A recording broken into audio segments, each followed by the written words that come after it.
जिंदगी में मुश्किलें हर किसी के हिस्से आती हैं।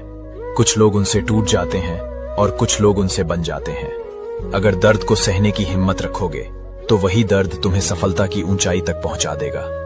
हार कर बैठ जाना आसान है, लेकिन लड़ते रहना ही असली हिम्मत है। याद रखो, अंधेरा चाहे जितना भी गहरा क्यों ना हो, सूरज की एक किरण ही उसे मिटा देती है। ऐसे ही तुम्हारे भीतर की उम्मीद की किरण हर मुश्किल को हराने की ताकत रखती है।